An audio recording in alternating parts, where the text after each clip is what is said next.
José Ignacio, bienvenido. Buenos días. Buenos días. Así es que me gusta. Por primera vez soy reconocido como lo que soy, un licenciado en administración de empresas. No me dicen economista porque hablo de finanzas y de numérica con propiedad y data, porque solo eso parece que pertenece a los economistas. Los quiero mucho a los dos que están aquí, no se pongan bravos. Pero los licenciados en contaduría pública y en administración de empresas hablamos con mucha propiedad de finanzas. Sin nosotros, sin un análisis de un estado financiero, no hay mercado de valores. Incluso no va a haber mercado cripto. Así que por favor comencemos a empoderarnos de lo que hemos estudiado. Porque muchas veces nos deslumbramos, nuevamente los quiero y los adoro, nos deslumbramos con los economistas. Y nada más ellos son los que tienen la razón.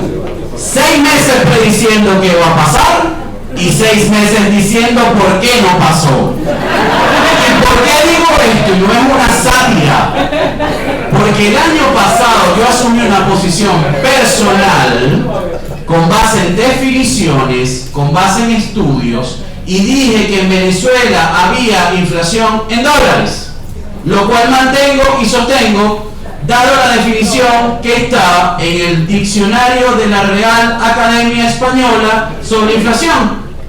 Cambio sostenido en precios en una cesta de productos. Por eso mis muchos amigos economistas pues se ponían muy bravos conmigo, incluso me mandaban a estudiar. Y el señor José Gregorio Yepes, que se está viendo en este momento, director del portal Contrapunto, anteriormente director del diario El Mundo, Economía y Negocios, hizo una entrevista fantástica. Primero Francisco Rodríguez, economista, súper conocido. Francisco lo dijo y después, bueno, me metieron a mí coleado porque soy el más chamo, no soy economista, pues.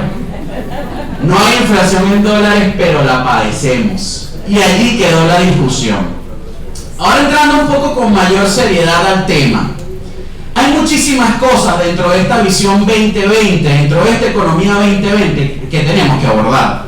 El tema de una dolarización desorganizada, donde el Banco Central de Venezuela, que es el ente rector en cualquier parte del mundo, su equivalente como la Reserva Federal en Estados Unidos, dictan instrumentos y dictan políticas monetarias. Pareciese que aquí no pasa, aunque José Gregorio tiene ya por allí algo bien importante sobre el tema del petro, la contabilidad en petro y la posible desaparición del bolívar y la adopción del petro como moneda de uso y curso legal.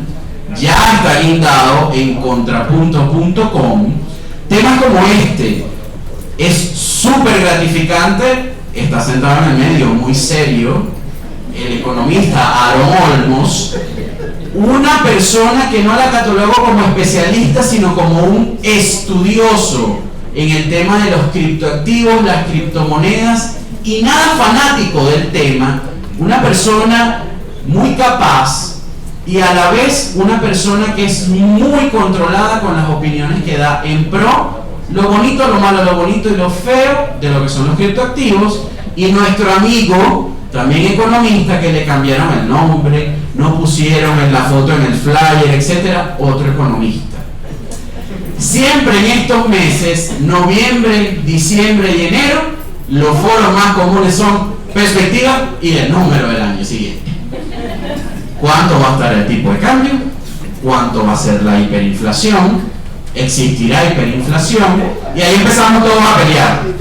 De hecho, hay varios economistas que dicen, unos que creo que son muy optimistas, pero bueno, anoten la fecha en la que estamos hablando, que en el 2020 el Producto Interno Bruto de Venezuela va a crecer.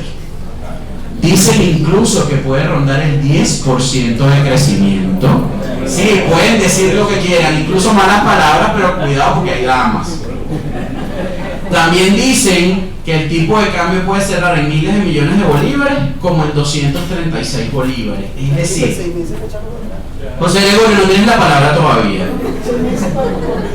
Eso, exacto. Y después decir, no fue 10 millones por ciento la hiperinflación, fue 3 millones. Y después corregir y decir que fue 1 millón. Y después cerrar diciendo fue 500.000%. Y esto es importantísimo que tengamos claro algo.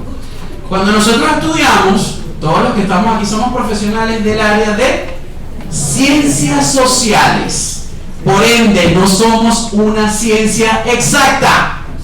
Y lo que decía la lámina, lástima que se fue, yo hubiese querido trabajar en Price, porque ahí todo el mundo como que es brillante.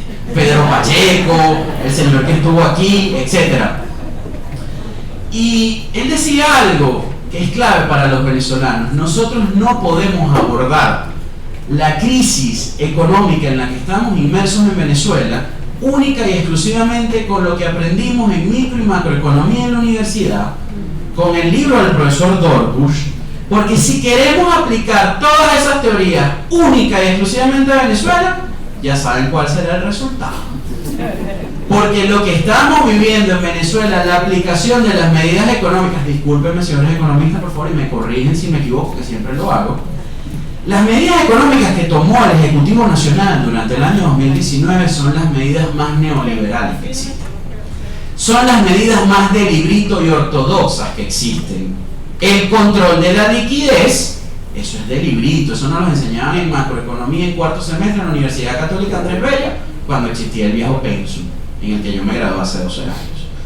Entonces, ahora bien, señores, que ustedes están tan reídos y criticando y burlándose de mí, que es normal y es permitido. ¿Cómo abordamos y qué decimos sobre el bendito 2020? ¿Qué va a pasar en este 2020? Que por cierto, voy a hacer un inciso. No escucho. Tengo un eco femenino, con voz femenina. Alguien dijo algo y es importante. Fue afuera. No importa. Aquí hay una lámina muy interesante. Porque generalmente cuando conversamos de economía en Venezuela, terminamos muy tristes. Lo primero que quiero dejarles, y lo conversaba con el licenciado Luis Veloz, con el licenciado Wilfred, con el profesor José, también licenciado, no menos que los demás, y con el licenciado Ruete, el mercado de valores en Venezuela, el mercado bursátil, no lo pierdan de vista. Se los estoy diciendo hoy sábado 25 de enero a las 10:37 am. Ojo con el convenio cambiario número 1. En los próximos días pueden haber sorpresas sobre la posibilidad de emisión de títulos valores en divisas en Venezuela, tanto acciones como bonos. Primer aporte. Segundo, el gremio de contadores es extremadamente importante y necesario de cara a la actualización del manual y código de cuentas contables de la Superintendencia Nacional de Valores.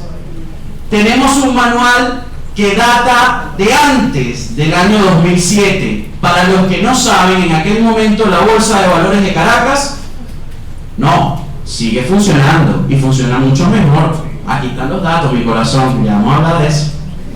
Vale la palabra a los demás, porque si no, no tiene sentido que hayan venido los economistas. Entonces, no importa, yo relleno de paso igualito, así que no hay rollo.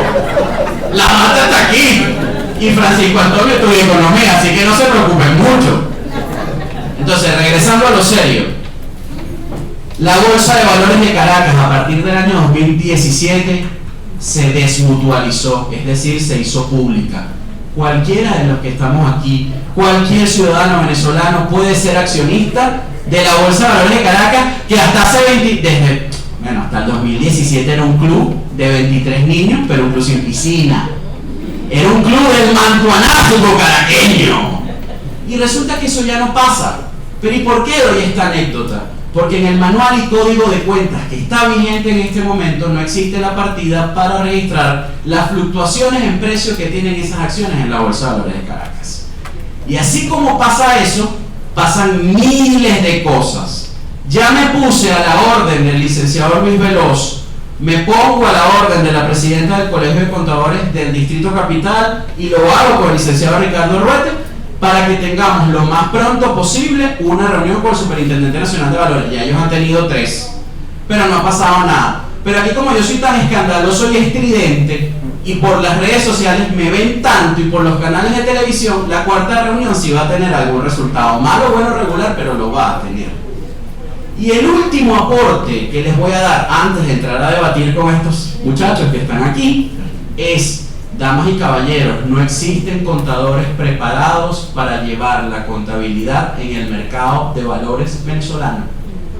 Conseguir un contador para una casa de bolsa, para un emisor, para una calificadora de riesgo es lo más complicado que existe. Aquí está el contador de Interbono Casa de Bolsa, el licenciado Gustavo Moreno, y Gustavo ingresó hace un año a Interbono Casa de Bolsa y aún hoy, ojo, en la vida aprendemos todos los días, pero aún hoy se familiariza con cuentas que no había visto en ese manual. Ese manual ni siquiera está en BECNIF, ese manual está bajo DPCs y principios de contabilidad generalmente aceptados. Si no lo han visto, búsquenselo. Es bastante largo, por lo menos léanse el capítulo 1. Está en la página de la Superintendencia Nacional de Valores. Es necesario que caigamos en cuenta en esto, porque no existe una economía sustentable, viable y factible en el tiempo, sea cual sea su ideología política, sin un mercado de valores. No pierdan de vista el mercado de valores venezolano. El año pasado, 2019, alcanzamos una cantidad récord en operaciones que había quedado en 1997. Pasaron 22 años. En comparación con el año 2018, que dirán, nada, se incrementó en casi 3 millones de dólares el volumen en operaciones manejadas. Y la cobertura, la relación, la correlación que hay entre tipo de cambio y la Bolsa de Valores de Caracas a través del índice bursátil Caracas es de 0,96. Sabemos aquí casi todos que una correlación perfecta entre un activo y otro es de 1. Es decir, que cuando se invierte en los títulos de renta variable en la Bolsa de Valores de Caracas, prácticamente estamos comprando un dólar mucho más económico y a la vez estamos invirtiendo, porque cuando compramos dólares, todos ustedes lo saben, lo invertimos, hacemos una operación de cobertura. Damas y caballeros, de esta forma le damos inicio a este conversatorio, donde yo me agarré más de la mitad, sobre las perspectivas 2020. No sé si comenzar de izquierda a derecha o de derecha a izquierda, pero como él no le dieron el nombre correcto en el flyer, no le pusieron la foto, va a iniciar él. Nombre, cédula, número de colegio. Ah, no, tú eres economista. Bienvenido. Bueno, también tenemos uno, ¿no? Buenos días para todos. Efectivamente, tengo que decir mi nombre, Gerardo.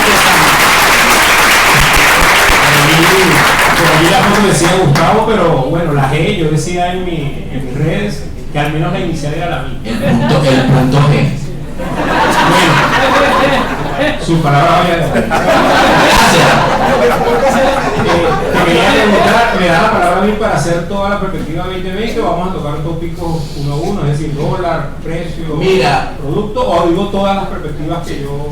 Lánzate de una vez. Bien, por allí el amigo dice que nosotros que duramos, así lo dijo también Rafael Correa en una reunión, ¿no? Que duramos la mitad de nuestra vida diciendo qué va a pasar y la otra mitad explicando por qué no pasó. Sin embargo, hay herramientas que usamos los economistas para poder tener una percepción de lo que pueda pasar, pero con una gran volatilidad que tiene nuestro país es difícil poder proyectar a un año. De hecho, yo el año pasado hacía proyecciones del dólar anuales, antepasados, y luego me fui a cuatrimestres con un modelo econométrico que hacemos muy sencillos para poder ver el comportamiento del dólar, y este año lo estoy haciendo mensual, ¿no? Porque es muy arriesgado ir allá. De hecho, hice una proyección a 3 meses, pero la publico mensual, me daba la proyección, cuando hice diciembre, el dólar cerraba en enero en 78.000 bolívares. Como ven, la volatilidad ha sido bastante amplia en los primeros 15 días, pero se va ajustando más o menos a esa predicción. Me daba como resultado a febrero 100.000 bolívares por dólar y 160.000 bolívares en marzo. Sin embargo, le decía yo a un economista, Luis Pepo, colega y amigo, le decía, él me preguntaba, dame los 3 meses, que solo diste un mes. Le dije, no, un mes nada más porque tengo que hacer una corrección por toda esta volatilidad de enero, ¿no? Pero a 3 meses, esa era la proyección, siempre vamos a tener el dólar, a pesar que puede fluctuar y puede bajar en ocasiones puntuales, hacen pullback con, le decimos análisis técnico, siempre la tendencia va a ser al alza. Porque si no cambiamos la política económica y la estructura sigue siendo la misma, no podemos cambiar los resultados. Y la hay. ¿Cómo? La hay. Hay políticas económicas, si son buenas o malas ya sería otra cosa, pero ellos toman decisiones. Cada vez que se toma una decisión del Banco Central o del Ejecutivo Nacional son decisiones que, aunque ellos digan que pueden ser positivas o no, eso repercuten en el comportamiento de todos los venezolanos.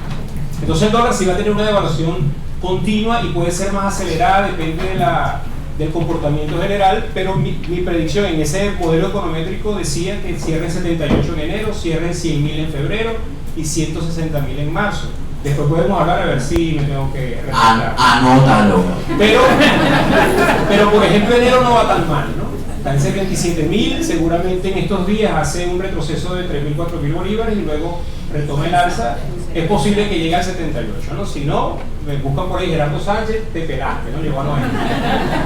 Pero claro, Gerardo, y hay algo importante que quedó en el tintero antes de presentarlo y que tú lo estás mencionando de forma intrínseca y que todos debemos manejarlo. Sí, lo estoy interrumpiendo, pero es por algo importante. La economía conductual. Así es. Dependemos muchísimo y por eso es que el modelo econométrico en Venezuela no es exacto.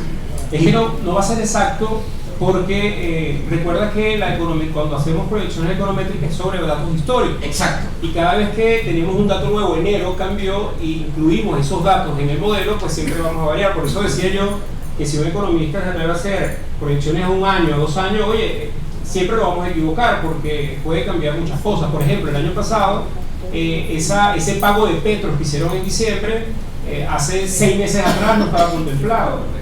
Y esa emisión de Petro, y hay que tenerlo claro, y yo voy a dar mi opinión del Petro. El Petro no es una criptomoneda, a mi juicio. Eso es como si yo diga hoy no tengo dinero, hice una chapa y vayan a comprar con chapas. Es un medio de pago, claro. Bueno, se usó en diciembre como un medio de pago, pero la consistencia de lo que puede ser el origen de donde nace, yo lo pudiese catalogar, si queremos ir a criptoactivos y todo eso, a una ICO, ¿no? Es decir, hicieron unos tokens. De hecho eran 100 millones de Petro, que el white paper lo dice, pero decía algo muy importante, que el 55% de toda esa recaudación de fondos era para un fondo soberano del gobierno.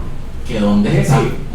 Eso, no sé si después el white paper cambió, el profesor ha cambiado, pero el original, el que salió, decía que el 55% iba con un fondo soberano. Entonces yo decía, por ejemplo, bueno, cada vez que se compra un Petro, estoy financiando al que está el 55% de cada Petro, ¿no? Gerardo, entonces, y una pregunta, porque surgen varias, yo estoy aquí escuchándolas, ¿no? El arbitraje que se generó en diciembre con el tema del Petro, porque se generó un arbitraje importantísimo. Sí, ciertamente, pero claro, cuando tú le dices por ejemplo, a los niños, a las personas de tercera edad, te pago en Petro, pero tú no decidiste cobrar en Petro. En pocas palabras, no tenemos la elección de decidir si quiero dólares, quiero bolívares, quiero criptomonedas, sino te obligué a poner Petro y ver cómo haces con eso. De hecho, hay personas hoy que tienen Petro porque no lo han podido cambiar. Mi padre. Mi madre, por ejemplo, yo me río mucho con mi mamá, yo siempre pongo a mi mamá de ejemplo, ella me dice, un día esto me van a reconocer por eso. Pero mi mamá le dieron los Petro y no sabía qué hacer con ellos, y se pasa a Martín y vio una cola y le dijo, ¿qué vendes tú? Y le compró lo que pudo, un zapato, una cosa, y yo no la uso, pero prefiero gastarlo. Porque entonces eso es complejo. Sí, te usó el dedo, ¿qué tienes allí? Y los zapatos no le quedaron, tuvo que, ¿sabes? Pero ella dijo, yo quiero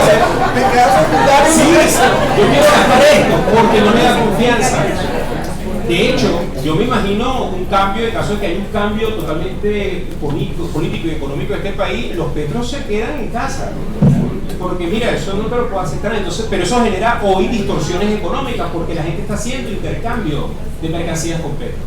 Es decir, eso mueve la demanda agregada de bienes y servicios, la gente está demandando más, y eso también acelera un poco el tema de el comportamiento económico. Y el dólar se vio reflejado. Fíjense que en los primeros 15 días el dólar pasaba de 10.000 de una mañana a una tarde, 60, 70.000, y la gente me escribía, te pelaste, dijiste 78.000 en enero, y yo tranquilo, bajaba a 62, subía a 79 y bajaba a 12.000. Solo que en un día bajaba a 12.000. Yo tengo, sí, claro, yo tengo una gráfica donde la velocidad de esa volatilidad se va disipando en el tiempo. Es decir, ya en estas últimas semanas los saltos no son tan grandes, porque ya ese impacto del Petro y de la política, la liquidez monetaria, por eso ya se va acabando, ya nadie está sacando Petro, todo se está convirtiendo en algo normal, pero el dólar va a seguir subiendo su precio con respecto al bolívar, lo vamos a seguir devaluando la moneda de una manera tremenda. De hecho, este es el único país con control de cambio, cuando hubo control de cambio, donde el dólar oficial era más alto que el paralelo.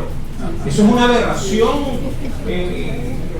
Es decir, como tú tienes control de cambio y tú vas al paralelo y debe ser más costoso. Pues el oficial era más costoso. Pasó el 20 de enero en nuestro país. 74, 71. Entonces tú dices, esto es una distorsión terrible y eso no se puede arreglar solo con un decreto o con decir que todo va a ir bien. Entonces, efectivamente, ese dólar va a seguir subiendo, pero y te voy a contradecir, yo creo que no hay inflación en dólares. Me gusta. Lo que hay es que la velocidad del incremento de los precios en bolívares es mucho más rápido que la velocidad de devaluación. Sí. Es decir, en un año el dólar se ha devaluado casi 800%, 800, 900%. Y la inflación, de acuerdo a la Asamblea Nacional, al cierre del año es de 7.000%. Entonces, claro, si aquí no estamos dolarizados, aquí no todo es en dólares. Y como no todo es en dólares, hay cosas que compramos en bolívares. Y si el precio de esto en bolívares es mucho más rápido del dólar que yo cobro, efectivamente, si quiero resguardar mi activo, yo necesito cobrar en dólares un poco más, pero es motivado a la velocidad de la inflación. Sí, lo que entonces, se conoce como el rezago cambiario, que ustedes lo denominan así. Entonces, claro, inflación en dólares, a mí ese todavía tengo que reconocer, me choca un poco ese concepto. Hay una hiperinflación, que es en bolívares, y la devaluación no va al mismo, es decir, la tenemos controlada. Recuerden que aunque hay una supuesta flexibilidad del tipo de cambio, si usted quiere buscar $30.000 como persona natural en la banca, no se lo dan. Es decir, que está controlada la demanda de divisas. ¡Epa! Pero mira lo que hay mercado de valores. Ciertamente, iba a comentar sobre eso. Efectivamente, el mercado de valores el año pasado generó mayor rentabilidad que haber resguardado dólares, ciertamente, porque hay una diversificación. La gente quiere resguardar su poder adquisitivo y el bolívar no lo es. Entonces, ¿qué buscan? Las alternativas que tenemos, y tenemos alternativas en acciones, en bonos, en dólares, en criptomonedas. En bonos no, solo y te corrijo. No, lo que digo es que dije de la diversidad de opciones, sí, no la preferencia. No, pero es que no, y esto es, por eso es importante en los conversatorios, y esto quizás era una mesa de análisis, pero se convierte en un conversatorio para enriquecerlos ustedes, porque este es nuestro día a día. En Venezuela no hay bonos, porque el único que emite bonos según la ley de crédito público es el Estado. Lo que hay es papeles comerciales, obligaciones, y que no sirven para nada, más allá de que las tasas ya están por encima del 100% anual. Tienes razón, pero efectivamente, si hay un gobierno que emite bonos, hay una posibilidad que quiera comprar bonos. No estoy diciendo que es la mejor opción, sí, pero está la disponibilidad de que la gente quiera adquirir un bono. Aunque no se puede, tampoco. Aunque no se puede, aunque hay un riesgo, pero la gente está buscando, las personas, las empresas están buscando de resguardar su poder adquisitivo. Ahora bien, el que dijo que en Venezuela pudiese haber un 10% de crecimiento económico, de verdad que es complejo. De hecho, la predicción que en lo particular he realizado, que puede estar alrededor del 12 del 13% en decrecimiento económico. La de la CEPAL, que fue 14%, ¿te parece adecuada? Yo estoy en 12, por eso a mí me da 12, por ahí escuché a algunos analistas que decían 10%. Okay. Yo creo que debe estar alrededor de eso, entre 12 y 15% de crecimiento. ¿Y por qué? Porque no es ¿quién produce bienes y servicios? ¿Quién lo hizo en el pasado? Es la empresa privada, y la inversión privada se redujo en estos años en 80%. Es decir, la capacidad de poder satisfacer la demanda es muy poca, y lo que se está pudiendo satisfacer tiene que ver con importación, y ya tenemos unas trabas en la importación por el acceso a la divisa, por todo lo que representa la burocracia de poder importar. De hecho, yo asesoraba a unas empresas de importación de alimentos que se fueron del país porque poder importar tenía un costo altísimo, pero en comisiones que van por debajo de la mesa. Ustedes saben con qué funciona, es decir, pedir el préstamo era muy costoso a la empresa, y la persona le dijeron, no, mira, le prefiero vender Uruguay, Chile, pero venir a Venezuela, aunque es muy rentable, ¿no? Porque entonces tenían un dólar que era por debajo, tenían el costo que no se puede contabilizar. Yo no sé ustedes como contadores cómo pueden contabilizar la comisión que le tengo que dar a que me tiene que dar el permiso en el Ministerio de Alimentación. Es complejo, ¿no? Entonces fíjate una factura de zapatos y tal. Entonces la importación también se reduce, y también la capacidad del gobierno de comprar también se ha venido abajo. Se ha venido abajo por varios motivos, no solo por las sanciones, sino que ahora la gallina de los huevos de oro, que era el petróleo, antes que la teníamos 3 millones de producción, la tenemos casi 700, y de esos 700 hay que pagar en deuda a la mitad, solo nos queda flujo de caja en 300.000 barriles diarios, es decir, que el gobierno tampoco tiene la capacidad de cubrir las necesidades o satisfacer la necesidad de la demanda. Entonces, cada vez que hay un exceso de demanda y no se oferta, por supuesto eso se va a ver reflejado en los precios de la economía. Comentabas tú, ¿no?, que lo que estudiábamos en macro a veces no aplica, y yo lo veo al contrario. Yo creo que las teorías económicas se están aplicando en Venezuela perfecto. Un exceso de demanda terrible, una oferta agregada que se viene en contracción, va a generar una hiperinflación que la hemos visto mucho tiempo. Y otro tema importante, es que me preguntaba un estudiante hace poco en la universidad: profesor, Venezuela está mejor porque de 1.600.000%, ahora la inflación es 7.000. Yo le decía, sí, pero son 7.000 del millón que ya pasó, ¿no? Es decir, no crea que está mejor. Y no se debe tampoco a políticas económicas acertadas, se debe a que se contrajo tanto la capacidad de compra que, bueno, ya tampoco podemos comprar lo mismo que comprábamos hace un año. A pesar de que tenemos dólares, a pesar de que efectivamente hay una oxigenación en dólares. A pesar de que tenemos dólares, y ahora le va a pasar la palabra a Aarón. A pesar de que tenemos dólares, entonces tenemos menos poder adquisitivo. Entonces Maduro es un mago. Bueno, destruyó el Bolívar, reduce el poder de paridad de compra de las divisas. Y no es que no apliquen las teorías macroeconómicas y micro, y te atajo. Es el tema que no las puedes aplicar 100% en Venezuela para resolver el problema, porque es multifactorial, y los contadores, los administradores y los economistas tenemos que ponernos de acuerdo con eso.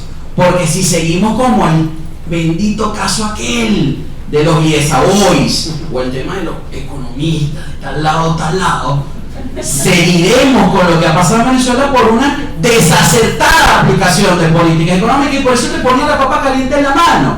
Hay políticas económicas, muchísima gente dice en Venezuela que no, otras tantas, como el profesor Francisco Sanabria Rotondaro, dice que sí hay políticas públicas y que esto no es desacertado, o sea, que esto no es improvisado, perdón. Ciertamente no es improvisado. Ahora, ¿hay política económica? Claro que sí. Cuando hicieron todas las modificaciones de los encajes legales, eso es política monetaria. ¿Y Aarón? Eso es política monetaria. ¿Y Aarón no habla? No, ya no. Yo dije que Aarón aplicó políticas monetarias. Bueno, tampoco. Pero digo, ellos han aplicado políticas. Ahora, que hay un gasto, con esto cierro, mientras que el gobierno siga generando un gasto público, y lo dije en un conversatorio hace unos meses acá, donde en gran porcentaje es gasto corriente y no hay inversión pública. Yo no soy, de hecho el Plan País, tenemos que hacer un conversatorio del Plan País, yo estoy en contra de algunas cosas que están allí, con el tema del subsidio directo, por ejemplo. Es un tema discutido. Sí. El subsidio directo, ¿qué subsidio directo? ¿A quién se le da? ¿Cuánto se le da? ¿Por cuánto tiempo se le da? Madres del Barrio tiene casi 10 años, las mujeres tienen 28 años, 4 muchachos y ganan más que un economista que va a pasar a la universidad. Y van para el quinto. Entonces,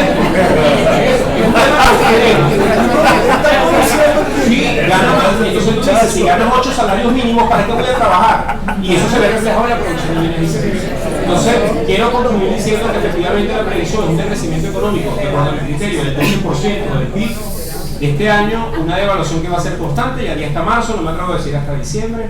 Y si no cambian las estructuras económicas y políticas de este país, y no va a cambiar con lo que están, porque ya eso es su ABC, ellos no van a reducir el gasto público. Tenemos que evaluar y hablar abiertamente de la privatización, hay que hablarlo abiertamente, de la seguridad jurídica sobre las empresas, es decir, cómo le garantiza el gobierno que venga, si viene, cómo le garantiza al extranjero que invierta. A través del mercado de valores no puede ser. Lo que pasa es que hay la norma. Lo que pasa es que hay capitales, pero estamos hablando de producción de bienes y servicios finales. Es decir, cuando quieren invertir en formación bruta de capital fijo para producir, ¿cuáles son las condiciones que tiene, por ejemplo, qué es lo que se fue, la proteína que se fue? ¿Con qué condiciones regresaría? Y eso que hay que hablarlo, y hay que, ese patriotismo de que el petróleo es nuestro, pero ahí se puede quedar el petróleo 60 años, y cuando lo queramos sacar de la faja del Orinoco, puede que ya no valga nada, porque tenemos otra tecnología.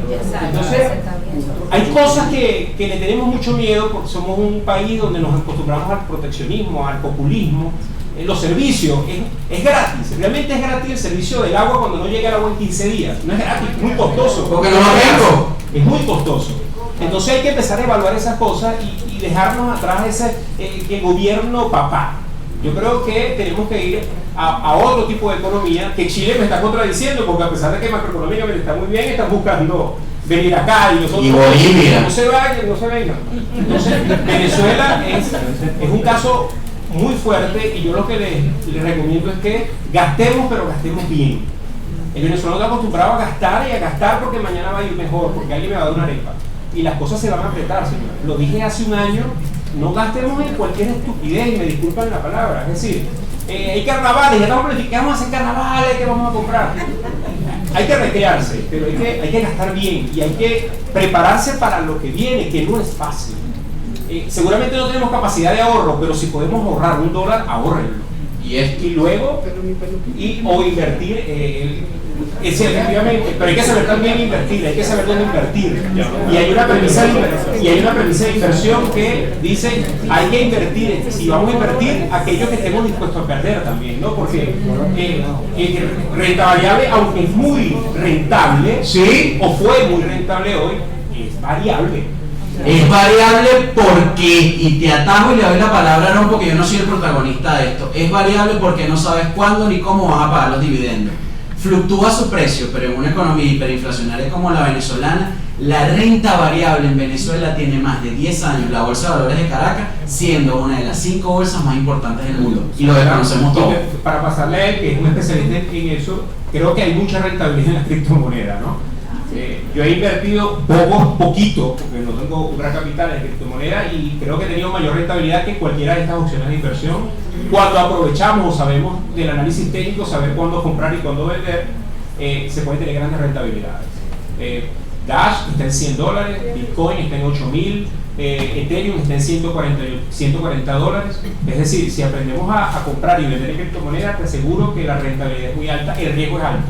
Por eso, no inviertan lo que no estén dispuestos a perder. Esa es la premisa de una inversión. Muchísimas gracias. Excelente. Gracias, Gerardo.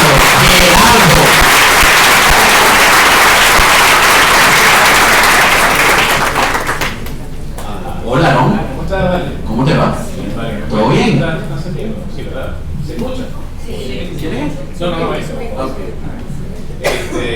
Bueno, gracias a Gerardo, ¿no? ¿Verdad, hermano? Muchísimas gracias por tu análisis. Gracias por lo estudioso. Gracias por eso. Eres muy estudioso. Gracias. Y un excelente docente, además. Gracias, hermano, gracias. Bueno, primero que nada, agradecer a todos los que están acá por el interés que le han prestado a este tema. Hace 4 años, cuando comenzamos a hablar de criptomonedas, algunos economistas nos veían como extraños. ¿Qué hacen ustedes hablando de eso? Cuando dimos el primer curso en extensión de la Católica en el CIAP, hablando de cripto, se anotaron como 3 personas. Luego, con el paso del tiempo, logramos crear un programa en cripto en el IESA. Los cortes ya egresados. Nuestras universidades nacionales han comenzado a hablar de cripto, ¿sí? Y más allá de quizás el tema de verlo como una inversión, el tema de la minería y todas estas cosas, cuando se comenzó a hablar de la pretensión de que Venezuela hubiese una criptomoneda, un token digital, como es el Petro realmente, mucha gente no lo creía. Y fíjense ustedes, estamos hoy en el Colegio de Contadores, en el IEPROCOP, hablando de una cantidad de cosas que están pasando que se están convirtiendo a gran velocidad en una realidad. Y atajo a lo que tú decías, José, de que no se está preparado para. No estamos, la mayoría, preparados para lo que viene a nivel de economía digital, criptoeconomía, que es un neologismo, relaciones, operaciones de intercambio en criptomonedas, una visión descentralizada de las finanzas, donde un banco central no existe, donde el sistema financiero tradicional pierde su protagonismo y donde nosotros nos convertimos en nodos para validar operaciones de intercambio en redes de computadoras de uso global. Aarón, eso que acabas de decir es lapidario. Y fíjate que en el foro de Davos se acaba de decir algo importantísimo. Eso, que tenemos que aprender a desaprender, fue una de las grandes frases, palabras más, palabras menos, y la traducción. Y lo segundo, que el capitalismo tiene que reinventarse. Y muchos dijeron que va por el tema de la criptoeconomía, que es algo que llegó para quedarse. ¿Cuál es tu opinión? Fíjate, primero que nada, habría que decir que comenzamos a hablar de criptoeconomía en 2016, lo recordamos. Ya me decía, ¿qué cosa es esa, no? ¿Okay? Ya el MIT en marzo de 2018 creó un laboratorio para el estudio de la criptoeconomía, Cryptoeconomics Lab se llama. Hay unos papers muy interesantes a nivel de investigación, por puro PhD, pero lo interesante es que son de diferentes áreas. Biólogos, arquitectos, abogados, escribiendo criptoeconomía. Porque lo interesante es que todos tenemos algo que decir.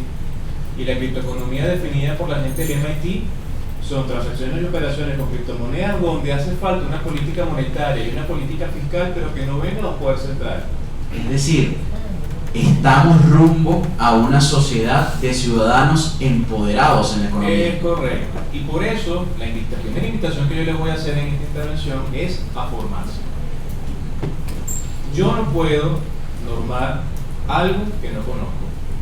Yo no puedo hacer operaciones de intercambio con algo que no sé qué es. Yo no puedo hacer planificación económica con algo que no entiendo cómo va. Y precisamente lo primero que tenemos que hacer nosotros es desaprender y con mucha humildad aprender desde cero. Aquí no vale que usted tenga postdoctorado, quinto nivel, aquí todos estamos en cero, porque esto es nuevo. Sabe más de cripto el sobrino que tiene 3 años haciendo operaciones de intercambio, usted no sabía, vendiendo cosas no sé, por Instagram y está pagando en Bitcoin, quién sabe, de repente tendrá Bitcoin guardados ahí, el tío ni sabe, ¿verdad? Y la economía en las plataformas ya está aquí.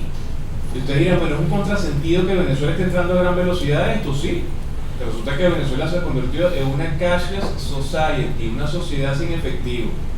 No porque se vino alguien de Silicon Valley e instauró una aceleradora en algún lugar y bueno, vamos a hacer que Venezuela se quede sin dinero. Eso pasó solito. Aarón, el mercado le ganó al dogma en Venezuela entonces. Totalmente, y vamos a gran velocidad. O sea, un país que se inventó un pago móvil porque era necesario y todos lo usamos. Yo pagué el taxi pago móvil ahorita para llegar. Por eso llegaste tarde. No llegaste. Dale radio a las 8. Cuidado.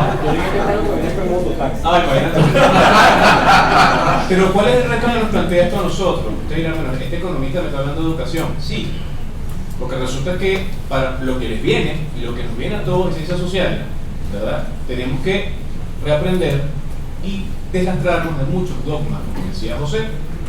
Las cosas no son como ustedes creen siempre que van a ser. Las cosas son como el mercado que está cambiando nos lo está diciendo.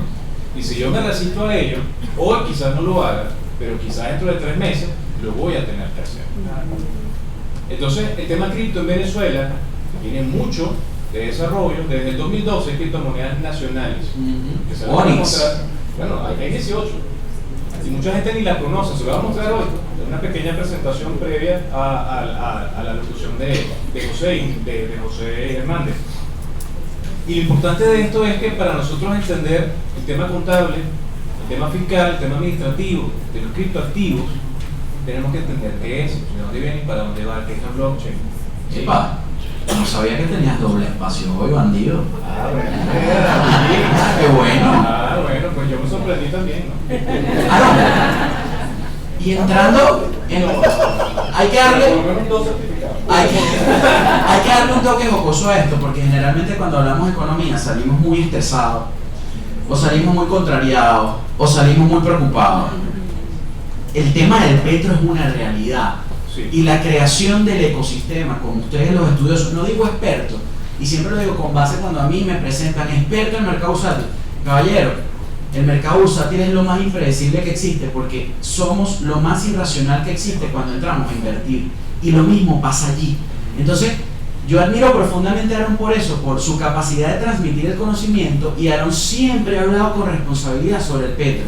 Aarón va a ser un mecanismo de pago, va a ser un mecanismo de inversión, va a ser un mecanismo de ahorro, o ni lo uno ni lo otro, sino todo lo contrario.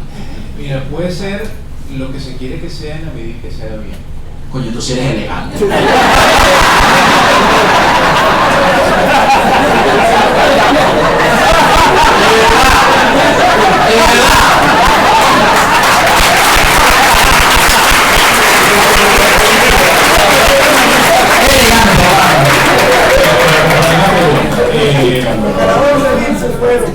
El día sí se fue. Mira, fíjense ustedes, cuando ustedes buscan el Plan Nacional 2019-2025, un documento de 414 páginas, ustedes buscan alguna referencia a Petro, como Petro nos parece, busquen cripto. Hay 9 referencias en el Plan Nacional sobre criptomonedas, todas en el área económica, y una sola habla de minería. Lo interesante es que si ya está en ese documento, que se le puede hacer unos casos, pero ya está ahí a nivel de planificación, un marco plurianual, pareciera que de 2019 en adelante tiene mucha cripto, porque hay mucho blockchain para Venezuela. Sea una chapa, sea un token, sea la firma de Lennon, lo que sea, al final de cuentas, están imponiendo su uso. O lo que está haciendo China, porque nadie lo menciona, pero China está hablando de recoger el yuan o renminbi, depende si está dentro o fuera del continente, como lo llaman ellos, para crear una cripto donde ellos controlen todas las, o monitoreen todas las transacciones, por el tema que maneja muy bien Ricardo y Wilfred de la legitimación de capitales. Y fíjate que es muy importante lo que tú dices, porque en el caso chino... Oye, gracias. Viniendo de ti es un honor. Por favor, vale. Es que el origen de esos proyectos son los bancos centrales. En el caso nuestro no lo es. Tenemos cualquier cantidad de elementos para discutir sobre la validez, el propio uso que puede tener, la escalabilidad del proyecto Petro en Venezuela. Solamente yo les pido a ustedes que quizás aquellos que sentían cierta aversión o repulsión, que decían Petro, ¡ay, salen corriendo! ¡Chapa! Oye, o de repente, bueno, lo tengo ahí, lo voy a usar, ¿no? Como la mamá de Gerardo. Lean los documentos, lean los libros blancos. Señores, guerra avisada no mata soldados. Y lo mejor que podemos hacer es estar informados al 100% de qué era al inicio, cómo se ha transformado, qué es lo que es ahorita ese Petro y qué es lo que nos dicen que pretende ser desde el punto de vista de la norma, porque eso nos está cambiando el escenario laboral a todos nosotros. ¿Sí? Entonces, leer el Plan Nacional y ver esas referencias, leer los libros blancos, que son 3, entrar en la página de Zonacrip, entender el ecosistema que ya está creado y vale decir, es robusto. El sistema Petro es robusto, a nivel tecnológico funciona. ¿Sí? Hay personas que saben lo que están haciendo desde el punto de vista de tecnología y de plataforma y lo que está ahí es robusto. La criptobilletera del Banco de Venezuela, la PetroApp, eso está ahí. Y si no lo quieren ver, en algún momento los van a obligar a ver. Y el uso voluntario de la criptomoneda, que es una de las principales características, no la tiene el Petro, porque no es una criptomoneda en estricto sensu. ¿Por qué?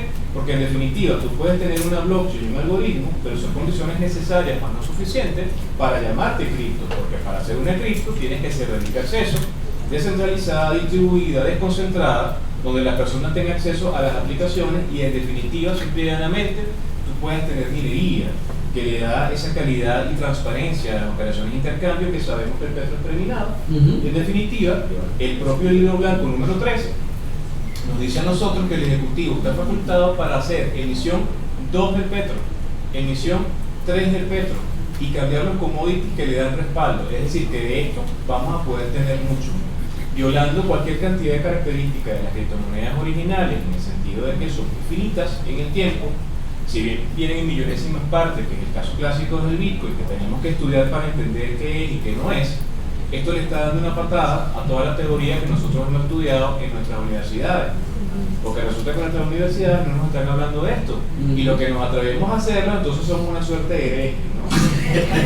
Sí, entonces una suerte de torquemada que nos andan buscando por ahí a ver de qué manera nos echan en la candela, ¿verdad, Guillermo? O te sacan, o te metes en la ONDOF a hacer el curso y después te liquidan y te sacan. Cosas de esas pasan. Bueno, entonces en definitiva, ya para cerrar, mi invitación para ustedes es... ¿Viste que leo el futuro y el presente? Sí, obviamente. Mi invitación para ustedes es, hay que seguir dando estos espacios. Los contadores, gracias a Dios, lo han hecho. Yo felicito a la Federación, a Luis, al equipo, a la Comisión de Criptoactivos. Todos están trabajando muchísimo. Me consta esa divulgación que hacen por toda Venezuela. Ojalá nuestros otros colegios profesionales lo hicieran en sus federaciones. Pero bueno, lo están haciendo ustedes. Nos están invitando a nosotros, administradores, economistas, licenciados en ciencias fiscales, abogados, todos. Periodistas. Periodistas, todos tenemos algo que decir. Porque en definitiva nos está afectando a todos y tenemos que formarnos, agregarnos valor y sobre todo divulgar, pero buscando con base cierta, como los datos que tiene ahí José Ignacio, sin distorsionar la realidad de las cosas como son. El Petro puede ser algo que puede ser útil en el marco de un plan de ajuste económico, pero no lo hay. No nace de un banco central, no es moneda desde el punto de vista legal, es un token transaccional. Hasta ahora es lo que hemos visto, no es herramienta de inversión, no es un elemento que lo podemos constatar quizás con un instrumento a futuro, una bolsa de valores, nada de eso. Eso se puede crear. La pregunta es si en ese proceso nosotros de alguna manera podemos generar, dentro de este marco legal que está cambiando también, porque hay todo un ecosistema, no solamente de tecnología para el petro, sino que se le creó un ecosistema desde el punto de vista legal, donde a nivel de la Ley Orgánica de Administración del Sistema Financiero, el Ministerio de Finanzas y entre adscritos, que hay toda una estructura por allí, se le está creando el petro también una estructura en paralelo, donde tenemos una Tesorería Nacional de Criptoactivos, que es una suerte de paralelo a la ONT, donde tenemos una SUNACRIP que funge como una suerte de Banco Central que está escrito en una vicepresidencia económica. Entonces, ¿dónde yo lo ubico desde el punto de vista legal y de qué manera eso va a impactar en el trabajo del sistema financiero? Un gran amigo que trabaja en banca, exalumno mío del IES, me decía, mi jefe fue a Traque a ver qué estaba pasando allí y se asustó porque no estaban utilizando los puntos ni la tarjeta de crédito. Yo sé que te duele eso, ¿no? Pero no. Cuidado.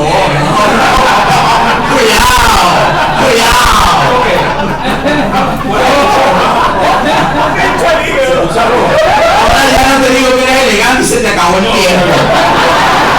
Se voy a regalar aquí la palabra a tu compañero. Vienen muchos retos, vienen muchos cambios, pero el principal cambio tenemos que hacerlo nosotros aquí arriba. Es correcto. Si nosotros no nos abrimos esto nuevo desde el punto de vista de la tecnología, lo que está pasando en Venezuela no lo vamos a convertir, no lo vamos a entender y tenemos que ser protagonistas de esto porque nos toca hacerlo. Y Venezuela puede convertirse en el primer país de América Latina que tenga una adopción de criptomonedas correctamente. El boletín que está por salir se va a convertir en modelo para el resto de los países, por la manera como se está haciendo, que es perfectible, que es mejorable y que en la medida que las cosas vayan cambiando, se va mejorando también. Muchas gracias. Muchísimas gracias.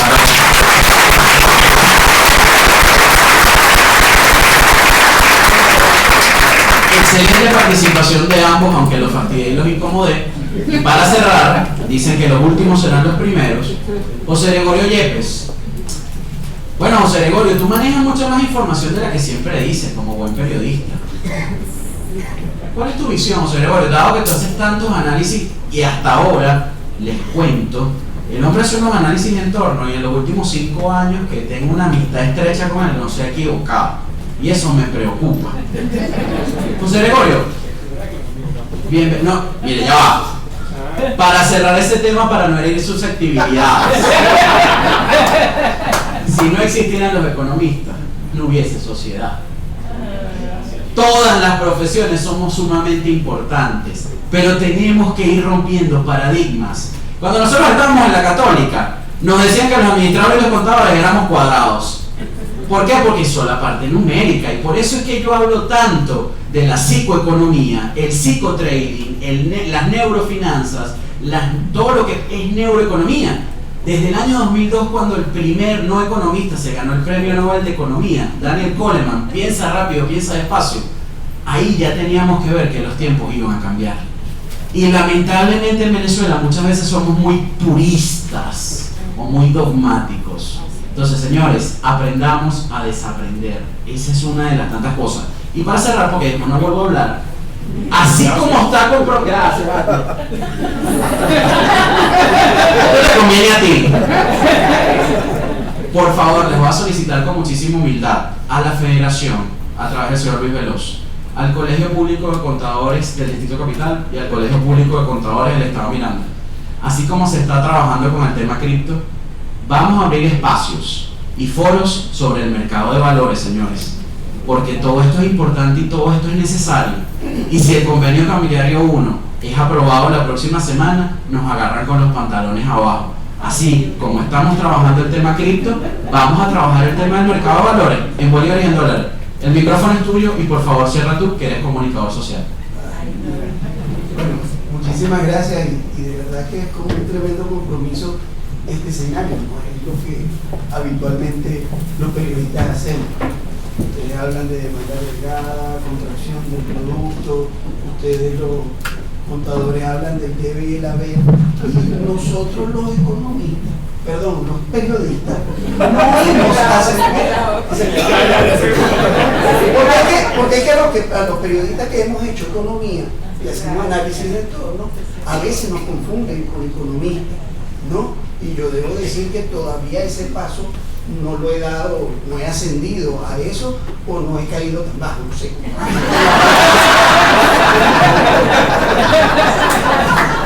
No, porque entonces, además, los periodistas siempre no cuestionan, porque dicen, somos un mar de conocimiento con un dedo de profundidad. Y probablemente sea cierto. Los periodistas no nos ufanamos de grandes cosas. Pero en este escenario, lo que creo que podemos hablar, o que yo puedo aportar sobre el tema de las perspectivas, es asociar cómo nos preparamos para este 2020 con nuestra propia cultura y con nuestra propia manera de ser. Y cuando digo esto, lo digo porque somos muy aficionados al béisbol en este país. Y lo que Caribe quedó campeón anoche, ¿no? Anoche vencieron a mi equipo, el Cardenales de Lara, pero vamos a Barquisimeto y espero que eso lo resolvamos allá. Sí, una buena perspectiva 2020 para empezar. ¿Ah? Ni los magallaneros ni los caraquistas, que deben ser la mayoría, que tienen dolores o satisfacciones en este caso. Bueno, pero volviendo a esto, decía que como nos gusta el béisbol, siento que el tema para afrontar el 2020 es un tema de jugar Caribe. Hay que jugar Caribe con las cosas que están sucediendo. Y eso se armoniza con lo de aprender, desaprender, estar abiertos a las nuevas perspectivas que existen, a las nuevas condiciones que se están dando. Y hay otra cosa. Tenemos que ver, que es la otra parte de la que vivo, yo no sé si es de la que sé, pero también de la que vivo, que es el tema de mirar muy bien las señales dentro del campo político. ¿Por qué lo digo? Y empecemos por esto. ¿Qué fue lo más importante que hizo el señor Guaidó en su gira? Lo más importante que hizo el señor Guaidó en su gira, a mi manera de ver dentro de un análisis político, no fue que fue a Colombia, Colombia ya la dejaron. No fue que fue a Bruselas y habló con Borrell, que ya también cuando fue para allá le dijo la misma vaina. No fue que fue a España, donde, o sea, el hombre está en los sitios que lo reconocen. No fue, bueno, una de las más importantes fue que se sentó con Boris Johnson, por lo menos no se había sentado. Esa está bien, pero el gobierno cuando hizo eso llegó y le llamó a las oficinas, perdón, señores que están hablando, y le dijo, bueno, dile al cardenito ese que te venga a ayudar, ¿no? Y le dijo, tú tienes lo más importante, lo trascendente, es que fue al foco económico de Davos. ¿Dónde está el capital? ¿Dónde están los bichos que tienen toda la plata del mundo? Son los tipos que deciden quién vive y quién muere en este país, en este planeta. ¿Es o no? ¿Ya? Esa es lo más importante. Pero también tenemos que leer que no tuvo la foto con Trump. La tuvo con Newsom, pero Trump no la tuvo. Entonces, las cosas hay que también saberlas leer a mi manera de ver. Entonces, también cuando vemos el entorno latinoamericano decimos, pero Chile está bien, y miren el lío que tiene. Bolivia estaba bien y salió Evo antes que Maduro. Esa no existe.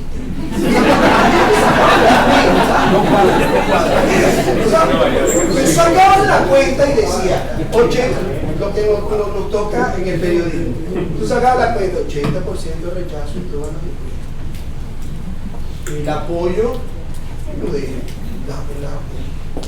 el apoyo al imperialismo, por llamarlo dentro de la jerga, del planeta, de la nación más poderosa del planeta, y como el tipo que además representa la encarnación de lo que debe ser el capitalismo más salvaje y en su expresión, como dicen el análisis marxista, la categoría mayor del capitalismo, que es Trump. tipo no sale, la cosa no sale. El 80% de la gente brava con él, los gringos apoyándolo, igual Maduro se va. Supuestamente estaba guayito, blandito hace un año. Y el tipo está ahí, se fue Evo. Y que tenía la economía echando para adelante. 10 años de crecimiento sostenido, Sí. 4%. Entonces tú llegas y dices, bueno, entonces, yo sí recuerdo que el presidente de la Asamblea Nacional Constituyente, que me dijo, no, el problema es político, están viendo que no es el problema económico. Yo sí soy de los que creo que el tema sigue siendo enfocado en la economía, porque la economía, si bien no cambia, los gobiernos pueden lograr forzar los escenarios si los políticos la saben leer. La Nicaragua de los sandinistas. Yo recuerdo que el tema duraron 55 meses de hiperinflación, ¿no? Esa es la data, esa es la de antes de Chamorro. Y la guerra. Y yo tenía, porque yo soy ñanga, yo vengo de esa escuela. Y mis amigos nicaragüenses, cuando yo hablaba con ellos en ese tiempo, porque también tuve amigos que murieron en el ataque de los marines al Chorrillo y que se llevaron a Noriega y se llevaron todo un barrio por delante. Yo les decía, ¿qué les pasó, camaradas? Y todo esto. No, perdimos contra la economía y perdimos contra la guerra. Porque los sandinistas lo querían al punto que después volvieron. ¿Me explico? Pero quienes estaban sufriendo la economía y quienes estaban sufriendo la guerra y quienes ponían los muertos eran la familia nicaragüense. Y dijeron, no vale, yo puedo querer mucho a Daniel Ortega, pero tenemos a los gringos adelante, nos siguen bloqueando, tenemos esta inflación inmensa. Y entonces pasa eso. Vuelvo entonces a lo que somos nosotros. Hoy se están dando y a jugar Caribe. El gobierno, como dice José Ignacio, y en eso yo estoy de acuerdo, creo que los economistas también deben coincidir, logró colocar un programa económico tan draconiano o quizás más que el de Miguel Rodríguez en su tiempo, que además decía que era un medicito de la gasolina. ¿Se acuerdan?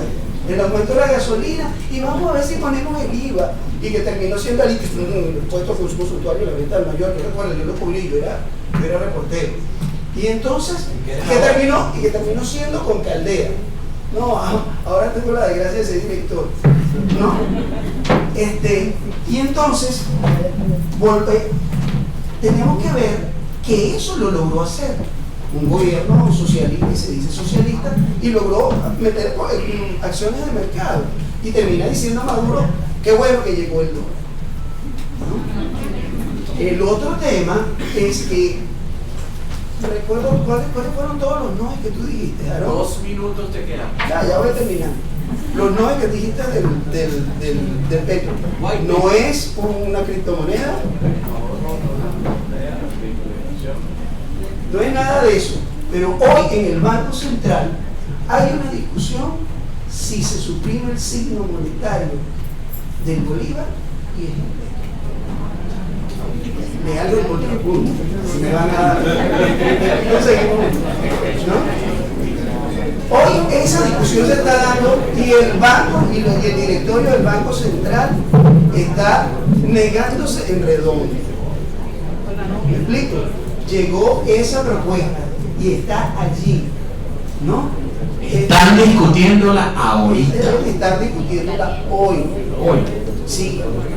Allí hay un forcejeo para todas esas cosas. Entonces, ¿por qué? Porque, como decía, es un ICO, es un token, llega hasta allí, pero...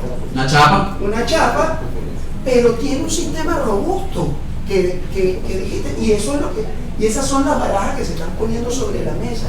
Y probablemente haya algunos integrantes del gobierno que no sean tan sensatos como algunos integrantes del gobierno que sí los hay y que están allí también haciendo fuerza, que digan, bueno, nosotros vamos a hacer lo primero para abajo del dólar. Si lo hemos logrado devaluar aquí y hemos logrado hacer que varias gente llegue y diga que hay inflación en dólares, y yo no me voy a meter en esa discusión porque ese es de ellos. Gracias. ¿No? Nosotros podemos acabar con con el dólar y empezar a ir a ese gobierno descentralizado, a donde no sean los bancos centrales, a donde estén todas, donde las transacciones sean absolutamente libres, y podrán decir algunos analistas de la izquierda también, digamos, esa es la socialización. Eso es verdaderamente democrático, eso es verdaderamente socialista. Y una pregunta para todos y para cerrar. La banca que existe desde que el mundo es mundo, ¿va a permitir que se les acabe el negocio? Muchísimas gracias, señores. Gracias a todos por venir, gracias por la presencia.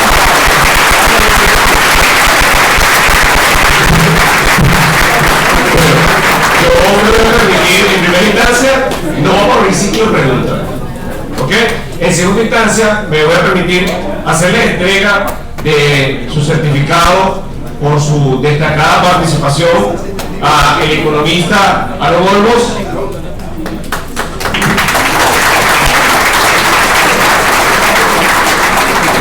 Al economista Gerardo Sánchez, a pesar de que no apareció en la foto.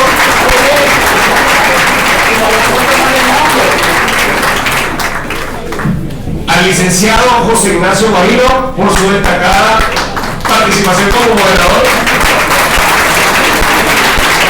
Y le voy a hacer un agradecimiento público a José Ignacio por habernos permitido el honor de haber traído a José Gregorio Yepes, para que le pido un fuerte aplauso por